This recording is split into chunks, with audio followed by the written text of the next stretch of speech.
70s and at the beginning of the 80s, there was a big boom of modern glass in all over the world. There were really many glass galleries, Japan, America, Europe. There were more and more studios, smaller studios, starting the business in glass. And there were quite many collectors, rich people who suddenly started to collect glass art. It took some time until these people recognized that it would be a maybe good idea to collect glass instead of collecting pictures or whatever. You know? And I was lucky that when I completed my studies at the academy, this boom was still working. So like a young artist, I was 30 years old, I was not so young anymore, but I was a beginner, let's say.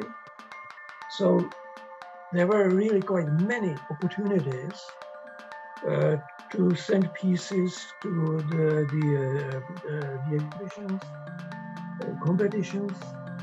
And so quite early, actually, I could make my living out of it. That was nice. You know. But why did the trend suddenly stop if that was the boom? I think that it was at least 10 years. 10 years. Let's say till the end of the 80s, maybe beginning of the 90s.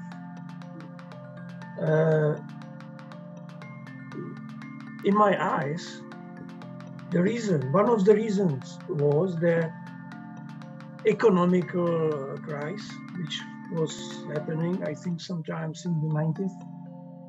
So there were less money and less people who could spend money on art.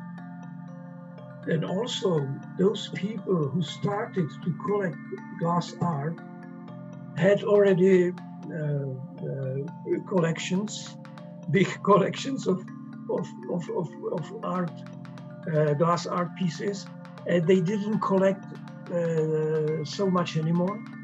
So there were not so many people anymore who were eager to invest their money into it, I think. You have asked me about the future of glass art. I think that there is a great opportunity, namely in architecture. And sometimes maybe if the architects are not familiar with glass, they just don't know that they could really use the glass sculptures or stained glass windows or whatever in their projects. So some of Czech companies right now are quite successful in Asia. I think that even in Hong Kong, there are some hotels or some places where you can see or you can find Czech chandeliers or lighting fixtures, great sculptural pieces. So definitely this is... I know, you can mention the name here. We are friends. I'm sure that you can always find some opportunity how to install piece of glass sculpture, or as I say, chandelier or beautiful stained glass into the projects. It's just necessary to know something about it, and then it could match. So yeah, I totally agree with you. I think glass to architecture is very magical, because normally day-to-day architecture materials are very hard. But when you add in the magical bit, which is the glass bit, it creates a lot of soften light and shadow into the building. Not necessarily just a piece of flat clear glass, but more like when I was working in a project in Hong Kong, they have that interesting angular facade with glass materials and create a lot of pocket space to the interior, bring the outside elements to the interior, but also want to maintain the privacy. Then they start to thinking about the pattern of glasses, for example, ribbed glass, for example, the tinted glass. So instead of not just about decorations, I think glass is a lot of contribution into the architecture itself as well, not only just the color, but also the texture. The only thing is that architect should maybe invite somebody who you know and tell him, look, this is what we wanted to do, and we wanted to solve this kind of design problem, and just give him chance. Definitely. It's just like the Louvre Museum. You know, everyone know about the IMP, the glass pyramid that they have done. They have totally transformed like a solid pyramid to a new transformation combined with the old and new together to create this art piece. I wouldn't say it's architecture, it's actually an art piece, totally. Yeah. And Frank, I think the glass factory that you're referring to from the Czech is last week, right?